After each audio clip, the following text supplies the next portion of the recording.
Okay, with documentary filmmaker Tim Millard from Australia, making a really interesting film about this wilderness guide, Lex Riley, born and raised in Australia. And then you kind of follow him as he basically on his journey for peace, I guess, in the Arctic Circle in Norway. Really interesting film. And did you know Lex for like before you started filming him? Like, what's your relationship with Lex to get this movie started? Yeah, sure. So my wife and I, we went on a wilderness expedition down in the Snowy Mountains about 5 years ago. That's about 6 hours south of Sydney. And Lex was one of the guides. It was like a weekend of hiking, breath work, jumping in freezing lakes, that kind of thing. So there was the breath work coach and also Okay. Lex. I guess he was kind of in charge more of the expedition side.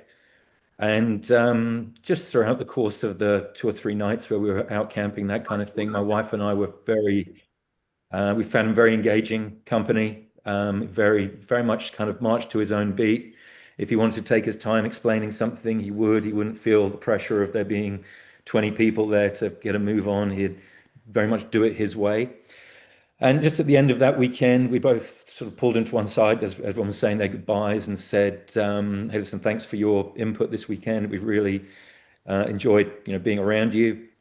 We connected on Facebook, and about a year or so, and really that was it. And about a year or so later, on Facebook, he started posting stuff from the Arctic Circle, and that's pretty interesting. He's obviously doing a bit of traveling. And then months went by, and he was still posting from there. And obviously, to see him surrounded by all the snow and the Arctic vistas and the wilderness, it kind of got me thinking that, well, remember how we thought there was maybe something going on with him? He was quite sort of obviously quite deep. Um, that he's now in that location, there's quite a nice sort of clash there of perhaps busy mind, calm environment. I might reach out to him, see what he's up to, and see if he'd be up for me. Maybe heading up there, we do a little bit of filming and see what we uncover. Wow. Okay. And it's safe to say that the Arctic Circle is very far away from Australia, right? Like in many ways, Other side of the right? world, Sorry. other side of the world, completely. Yeah. Yeah. And like yeah, different hemisphere and everything. So this guy must have really like affected you a lot, like during this. Like you only met him once, I guess, right? Yeah, it wasn't so much. I think it was more like I made a short documentary about a boxer about 5 or 6 years ago, and I was kind of in my mind always looking for another subject. Gotcha. And what I wanted was a subject, or yeah, that would be completely self-contained, not something that would involve sort of interviewing dozens of people, investigating, or anything like that. Really, a profile of someone interesting. And seeing him in that environment, I was like, well, I mean, his story will be his own. It's a stunning backdrop. There could be something there because obviously anything I was looking to make would have to be self-funded. So therefore, I didn't want something that was going to involve, obviously, there was travel involved in me getting there, but going here, there, and everywhere and uncovering things. I really just wanted something that would be self-contained, and really, he made a an ideal subject for that kind of thing. So okay, so then did when did you kind of broach the topic of like, hey, maybe I want to make a documentary film about you? And what was his reaction when you had that conversation with him? Oh, I think he was quite surprised, and listen, I wouldn't want to speak for him, but I think quite sort of touched that somebody saw that in him. That would have been, and actually the other thing was, and my initial idea was that he was posting stuff during what was then the summer in the Northern Hemisphere, and he was restoring an old Viking style boat, which is actually mentioned at the beginning of the film. And an idea I had was that to kind of shoot him restoring the boat would kind of Yeah. match him almost restoring himself in rebuilding this boat and launching it. He was kind of doing that to himself. So I reached out with that as the idea, to which he said, well, the problem was that they could really only work on the boat during the summer because the winter it's too cold. And Yeah. then filming him in the summer, you wouldn't get those Arctic landscapes. Everything would be thawed out. So, but nevertheless, but in speaking to him, I was like, oh, well, listen, I still think there's something there. That angle perhaps won't be there, but I still think that there'd be some value in it. And he was very much open to it. So that was in around about August 2003. And yeah, we looked at sort of when would be a good time to do this. And I mean, I think you're up in Canada, so you'll know that the winters can get pretty long, pretty dark, and pretty cold. And this was Yeah. August. And like, listen, like now would be a good time, but pretty much from after this, for the next 6 months, it's going to be too cold, too dark to really do anything. So we penciled in April 2024, so nearly 2 years ago now, as a time where the days would be long enough where we'd be able to get out and film. There'd still be enough snow cover to get those dramatic sceneries. And so we kind of put it on ice a little bit for a couple of months. I'd check in every now and then. And we started to sort of piece together what it might look like, me heading up there. So okay, so yeah, so then after the winter, it's in April. So the first shot of the film, the first sequence of the film is that here's this guy. He's like he's in the water, and it's like you see the snow covering around the water. So he's in ice water, and he's like either naked or he's got a swimsuit on, and he's meditating, and then he starts screaming for like 30 seconds or so. So you're like, as an audience, or subjectively speaking, me, I'm like, okay, this guy's crazy, but crazy in a good way, right? Like there's something, you know what I mean? Like there's something like he's a little bit off, but like an off in a good way. Like he's something like maybe he gets something that we don't get. That was like my first impression of him. And Sure, and that's fair enough. I mean, I yeah, personally, I've been doing ice baths for about five or yeah, six years, and that was probably about the only shot that I had in my head yeah, before I flew up there. That this is something that I want to get because I'm sure I'm sure he does it, and so that was definitely something that I wanted to get. I thought it might make a strong introduction to the film. well, it When he, does. It does for yes, sure. Yeah, yeah, but I mean, I wasn't anticipating those primal screams. yeah, So and obviously from a filmmaking point of view, as he's doing that, I'm like, wow, I think this is going to be my intro, and this is absolutely, really going to work and work well for that beginning. But yeah, I mean, that's the sort of thing. I mean, there were other things in which didn't make it into the film. Like, I mean, I think there's other times actually in the film where he makes a fire down by the riverside and meditates there. And really for him, just being out in the wilderness, being out in the nature, is extremely calming for him. yeah. And in terms of my own, like why I get in an ice bath is I've always found it very difficult to meditate. Too much noise going on. You're always thinking about something else. You can be distracted. Once you're in the ice, you're in there. It's survival, and you get out again. So, okay, so tell me or like what's the benefits of the ice bath? Because I someone was bringing this up a couple weeks ago. They were up north and they wanted to do like the polar bear plunge or whatever. I guess which is the same. So what is the benefits of it of the Oh, ice? listen, I'm not in the medical profession at all. That there are Yeah, many benefits to physiologically to doing it, but certainly from a mental point of view, it's for me, it's a way to like I say, I struggle with just straight up meditating. There's just too many distractions. You're always thinking, got to send this email, got to do this, got yeah. to do that. And trying to meditate, it never worked for me. But getting in some ice, you're like, well, listen, right, I'm in here for 2, 3 minutes, just breathe, get through it, breathe, get through it, and you get out. And at the end of it, you've achieved some level of blocking everything out and just focusing on just one thing. But aren't you just focusing on that it's really really cold? No, no, you're focusing on the fact that you're surviving it. the fact that you're Yeah. withstanding it, and it can make you feel, get sort of positive endorphins going of what you're capable of. Yeah, I think I want to try it. I think I do. But it's like, but then you're okay afterwards, right? Like, what do you have to do right when you get out? Oh, I mean, the ideal thing to do is just to warm yourself up naturally. Yeah. So usually it's with a towel. Okay. Fortunately, here in Sydney, we're in the middle of summer at the moment, so you can jump out and you can warm up pretty quickly. And certainly, the your rush to go and jump in an ice bath is less on a freezing cold day than it is on a very hot day. When you're boiling hot, the idea of jumping in an ice bath is far more appealing than on a very cold day. All right. So you got the so when you're so you got the great opening.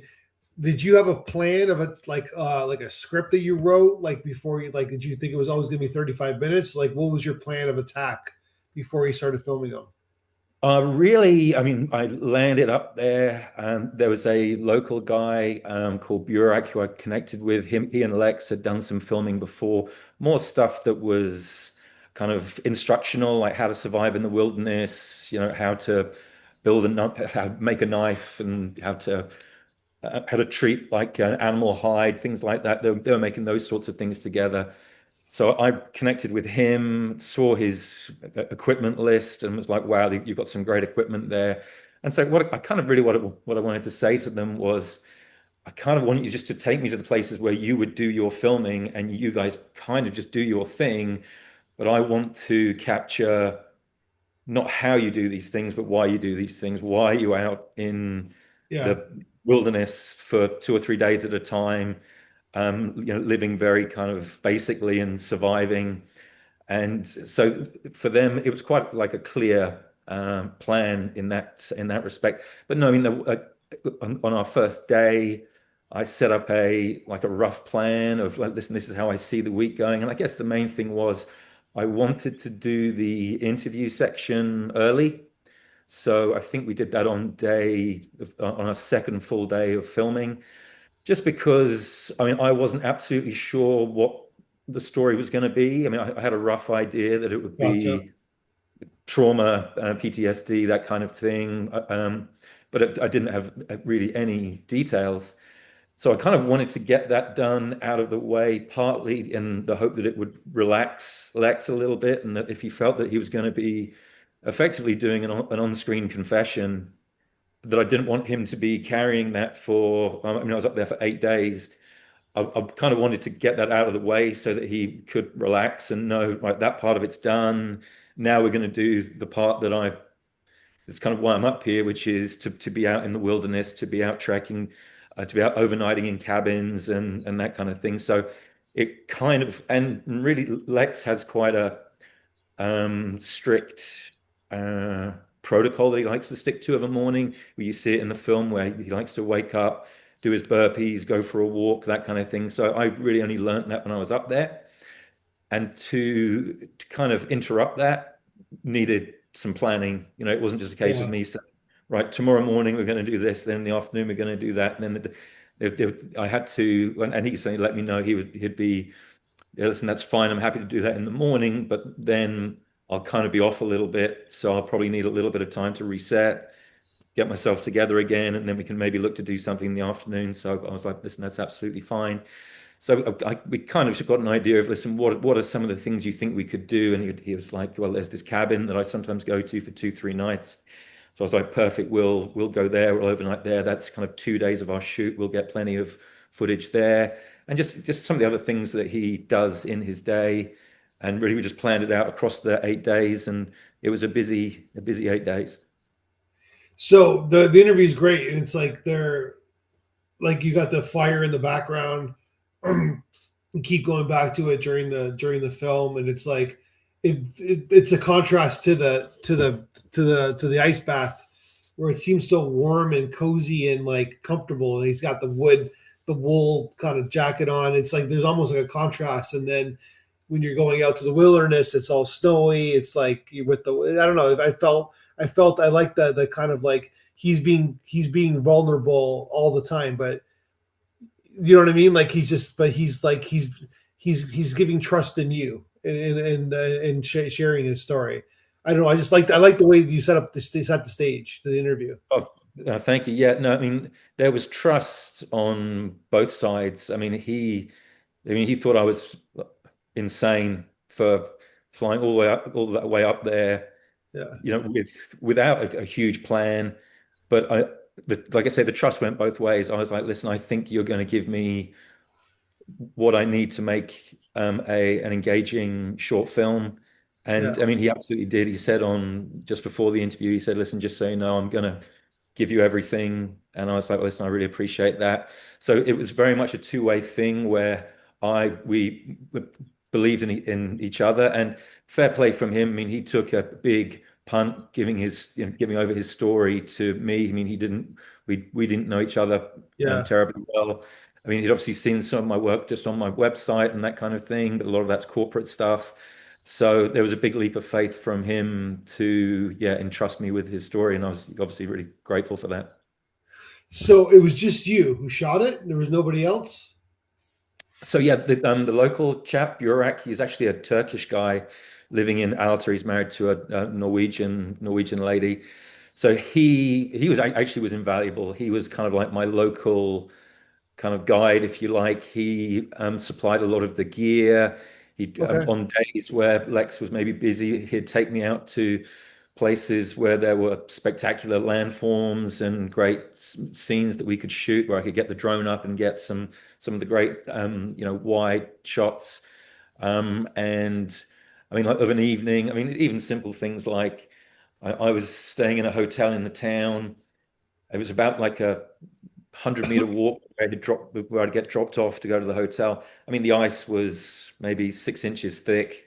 So I mean, Yeah, for me to have had to carry the cameras across there to then wrangle all the footage for a day would have been a real mission. Um, Burak was able just to do that all in his home. Then we'd be in contact in the evening. He'd be saying, "Listen, this is all coming out really nicely. Pick you up in the morning. We'll go out and do it again." So he would run a second camera at times, and oh wow. certainly when we were out in certainly during the interview, that second camera shot. So I was behind the camera A, he was behind camera B, and certainly, I mean, when we were out in the wilderness, I mean, and this obviously isn't in the film, but Lex is pulling his sled, I'm shooting it. Well, Burak was pulling my sled. He was pulling all the tripods, the all the gear, and if I needed to get the tripod up in the air, I'm sort of, listen, mate, you're going to have to wait back here with me Yeah. because I need to get Lex going off by himself, and and capture him with the drone. So he was absolutely invaluable. But I mean, no, absolutely, it was the three of us out there, and there are times some of the like those drone shots where Burak and me would be next to each other and would be saying to Lex, like, okay, mate, you've got an hour, you go for a wander and do whatever it is you do to Yeah. connect and get whatever it is that gives you the energy when you're in this environment. So I mean, he'd be maybe like 500 meters away, and so yeah, we're literally sort of screaming across the Arctic tundra, sort of go this way, because we've already got Yeah. plenty of you going that way. Let's get you going this way. But I mean, there'd be no one for maybe 50 kilometers in every direction when we were out there. So that's amazing. And so I have a feeling that you kind of it was very therapeutic for you doing this film as well. Oh, amazing, amazing. I mean, I've done a little bit like Lex. I've done myself done resets where I'll just go away for maybe like 2 weeks at a time. About 10 years ago, I went to and did a 3-week Muay Thai training camp in Thailand, and I mean, I've never done Muay Thai boxing in my life, but I just wanted to a change of scenery, to have something that would occupy my days. And that kind of thing would be very therapeutic, just time to yourself. And certainly that trip, I mean, I've always had a bit of an adventurous spirit. And you're seeing him up there, it's like, well, I know I'll be really energized going and filming him up there. I'll be really on my game, Yeah. because what an opportunity. I've never been to that part of the world before, and it was absolutely, yeah, invigorating. And then you came home, and then you started putting the film together at home.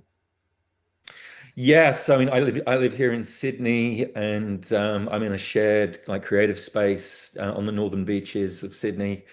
And yes, I mean, I had all this footage, and so it really became a question of, I mean, obviously you start with we shot about 2.5 hours of interview footage, and so it started to come to cutting that down, and I decided that I wanted to kind of first of all set the scenes. I think the first few scenes where he's talking about the boat and what Viking culture means to him, I just kind of wanted to here's just some a little bit of before we hear about him, just have us you kind of learn a little bit about kind of how he thinks about things a little bit.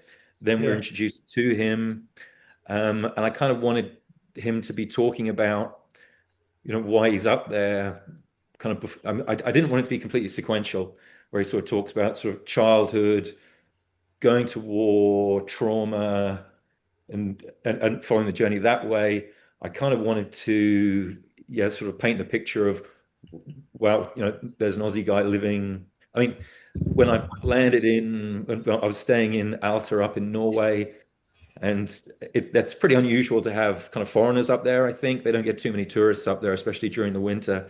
And there was one time where just someone, I think maybe it was someone in a restaurant said, "Oh, you're not obviously not from around here." I said, "No, I'm from Australia." They said, "Oh, what are you doing here?" I said, "I'm filming a documentary."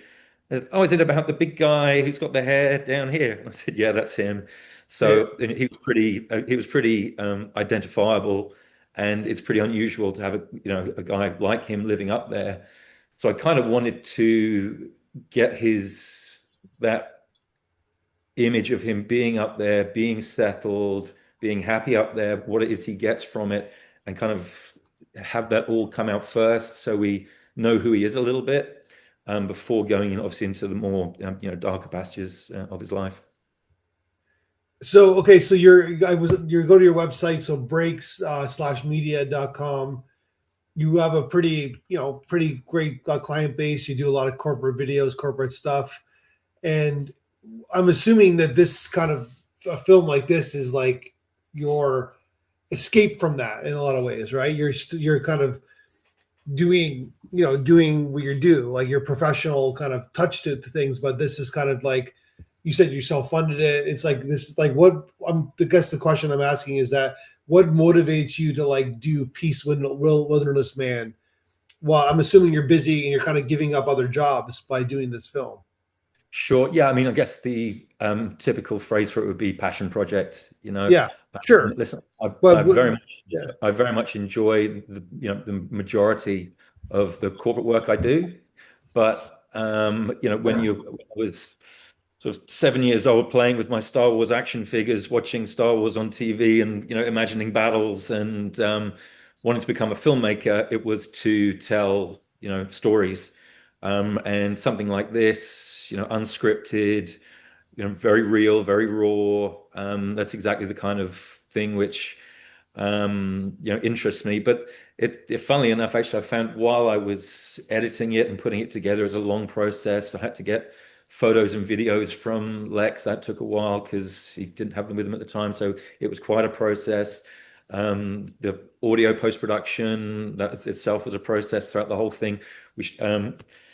We shot the interview at a like the husky retreat for dogs. So there was like dogs barking throughout the whole thing. So there was a lot of post production on the audio. Um, okay. so that was a long, long process. But I actually found that while doing it, I enjoyed the corporate work that was coming in far, far more, because when there were gaps or in the evenings when I got to work on my passion project, it's like this is great. My week's really full. I've got plenty of paid work on, plus I'm working on something which I'm really passionate about. This is a fantastic balance. Gotcha. And then how many films like this have you made? I just see the one. I just see the one that we're talking about on your website. Have you made other short passion? Yeah, just the one about 6, 7 years ago. I made a short film about a boxer, but this was before. I mean, what really was the thing that got this one that made me actually decide to do it was when I discovered Film Freeway, the festival portal. Okay. Once I discovered that was there, it's like that was always what held me back with the one I made a few years back. Is like when you're doing everything yourself, I kind of found, well, I've made it now, right? Well, what now, really? Yeah. And discovering Film Freeway, it's kind of, well, that is the next step, and just in one place, the whole festival Well, world is. there was Without a Box before that, but yeah, but I guess Film Freeway is really good at putting Oh, it all together. what was the one before that? Without a Box. Okay, I was never aware of that one. Like I say, I mean, I'm doing all of this, I mean, pretty much usually by myself, so I wasn't aware of that one. But when it's No, it's described, good. No, it tells me that it just because obviously I'm in my own little bubble, but it tells me that that how important Film Freeway was, right? Like that it just got out there for everybody. Everybody kind of saw it, and then you got to see all the festivals and yeah, I that mean, 100%. I mean, with that one that I made all those years ago, it was a little bit of a needle in a haystack. It's like, well, geez, where do I start yeah trying to get this thing out? Well, you just Google, you can't just Google your way through the whole world to see where there are appropriate festivals. So Film Freeway really was the sort of, and that was the final penny that dropped, if you like, to kick off the production. Like yeah any hesitation I had, because I was planning it and thinking, but like, it's a risk. It's our money. yeah. Stop the same thing happening that happened with the last one, where it kind of, you make it and it's great, but no one gets to see it. It's like, well, immediately that problem's now out of the way. So yeah, no, it was huge. It was a big release to be able to, yeah, push ahead with it. Well, speaking of that, you've gotten to tons of festivals. It's doing very well in the festival circuit, winning awards. So it's like playing all over the world too, as well. How does Lex feel about that? Like how is like about the film being done? I'm sure he's seen it. Like now it's out in festivals. What's his reaction to that? All this. I mean, I won't speak on his behalf. I know he was very pleased with the film. I sent him a cut, That's good. um, and yeah, he was. I mean, he was. He didn't ask for any changes or anything like that. He was every good with No, everything. and well, we'd said before that. Listen, I mean, I am going to cut this however I see fit from an artistic point of view. I'm trying to craft a kind of meditative, poetic story, and I'll leave in and take out what I see fit, and he completely understood that. But no, I mean, like I said, I don't want to speak for him, but certainly his first reaction to the film was very positive. In fact, he has used it himself when he's been on speaking engagements. He sort of talks about his life, That's and great. he uses the film as part of his like presentation. So, I mean, how it feels about all the recognition, I'm not absolutely sure. But I know, yeah, he said before that like he'll do like an evening of where he'll speak, he'll sort of prepare food in like a Viking Nordic fashion, and he's described that the film is when he shows that is kind of like the emotional punch of the evening when he shows it. So he was very happy with it. But yeah, what he feels about all the recognition it's getting, I'm not absolutely sure.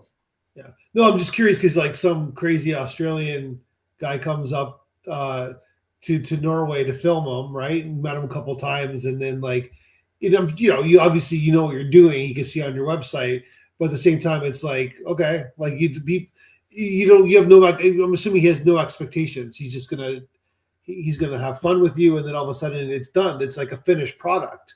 It's there forever, right? Like you documented his story that's there Mm. forever. It must be like a happy feeling for him at least. Like you know what I mean? Like that you did this. So Oh yeah, no, sure, absolutely, and it certainly was for me as well. That when it meant a huge amount that he approved of the film, because like it would have been a real kick in the teeth for me to be putting it into festivals, winning prizes, and knowing that maybe that he wouldn't be happy with that, and it'd be, if there was any kind of animosity there of, well, yeah, hang on a minute, he did this, he twisted sure, that, yeah, and of course, to not have that be there at all has meant, I mean, we don't have much contact. That just every now and then, if I can need something from him or vice versa, we'll reach out. But generally, yeah, he's pleased with the response, and yeah, that he's getting to use it in for his own means is pleasing, and certainly it means that for the two of us, being out there filming it all, there's good feeling there that what we did was something quite extraordinary, and we've both gotten quite a lot out of it. So are you? You're busy, but I have a feeling that you have more in you to do these, like as you say, passion projects. But I'm assuming you got a feature in you. You want to do a feature documentary eventually. Yeah, absolutely. I mean, I guess the thing is, I'm in no rush to self-finance another one. Yeah, I'm hoping that this one can open some doors to future projects, whether they be features or other shorts. And I've certainly got one or two ideas and some people I'm following on Instagram who I find quite interesting, and I kind of want to see. I need to let this one run out a little bit before I approach them to give an idea of what I'm going to be able to do. But I certainly am drawn, I think, to individuals' stories rather than, say, great big investigative things. More kind of, if you like, kind of low key, yeah, individual stories about yeah, people doing unusual things or living kind of in strange places or whatever. Those are stories which they certainly appeal to me, and it's certainly a space where I think I can, put my own imprint onto those stories. yeah, 100%. Well, yeah, this is what's so great about this. It's like it's there's a lot going on, but it's just about this guy's there's this guy's individual story, but there's so much going on, like thematically around your plot, right? So, and there's so much you can take this story in different directions, and like like what how people deal with things, like because he's a success story about what he the trauma he felt dealt with, right? There's unfortunately like a lot of people who have not been able to get where he's at with the trauma that he had with during war, etc., PTSD. But he is a success story, so he's doing something right, right? Like he's doing like there's something inside of him that is that's very like he's a hero in a lot of ways, right? Like he's inspiring. He's an inspiring guy. Let's just put it that Oh, way. that's Yeah, wonderful you'd say that, because I certainly think so. I mean, he says at the end of the film that you can never undo some of the things that he's done. All he can do is his yeah, best. And he's worked really hard. And there's a part of the film where, as he sort of starts his journey to redemption, he says, that first step was enough for him to say to himself to keep going, and that led to other things, becoming a lifeguard, saving a life, yeah, all these stages to get him to where he is now, where he takes people out into the wilderness, and kind of like, as I said about that, me going on that Muay Thai camp, you know, doing something where you're being taken out of your usual life, yeah, experiencing something else. He's able to do that with members of the general public, and if yeah, he can, as he says, there's the woman's life that he saved who was going through a period of trauma. If he can help people who are, whether it's trauma or depression or anxiety, whatever it is they're going through, if his guidance can help them, well, that's him, doing his best to to continue his story of continue his redemption arc. well, Tim, I appreciate your time. I'd love to see your next film. I really do, and I hope you do. I hope you make one sooner than later. I know there's all these logistics involved in financing, etc. But I hope this film that serves you well and it gets you kind of like open some doors for you, because I think it's a great film. Oh, Matthew, that's really kind of you to say, and thanks for your time today. It's been really, really, really great talking with you. All right.